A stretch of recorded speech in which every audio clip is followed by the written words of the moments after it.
bienvenidos al vídeo de panorama económico del Departamento de Análisis de Bankinter, en el que haremos un breve resumen sobre nuestras perspectivas económicas para las principales áreas económicas del mundo. Empezaremos hablando de Europa. En nuestra opinión, Europa continuará con el proceso de reactivación económica que ya viene experimentando en los últimos meses. Lo hará en base principalmente a tres factores: la depreciación del euro, que redundará en un aumento de las exportaciones, en la caída del precio del petróleo, que se traducirá en un aumento de la renta disponible para los hogares y en unos mayores beneficios empresariales, y en la rebaja de las condiciones de financiación favorecida por las medidas expansivas del BCE, que implicará una mayor demanda doméstica. Estas mismas medidas de política expansiva son las que han permitido a la inflación mantenerse en niveles bajos pero estables, fuera de terreno negativo.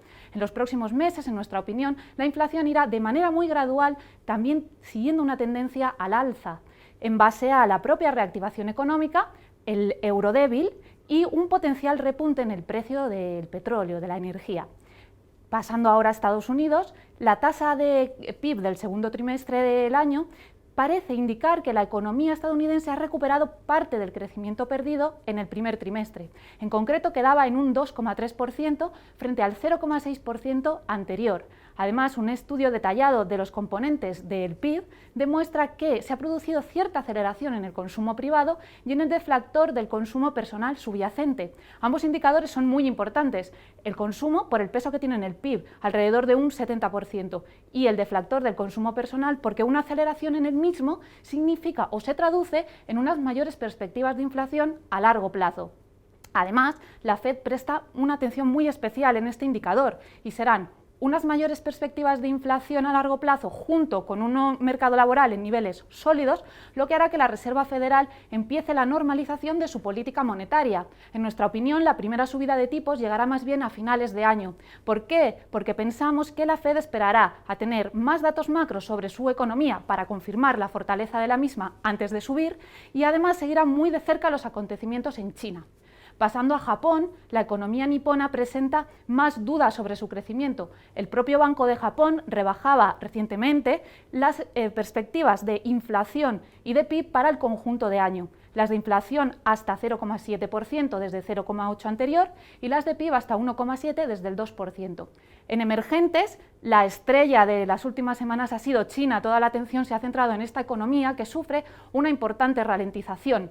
Además, la sufre en un contexto de triple burbuja en crédito, en el mercado inmobiliario y en bolsas. Esta ralentización ha impactado directamente a las materias primas, que han sufrido importantes caídas de precio, y también a la propia bolsa china.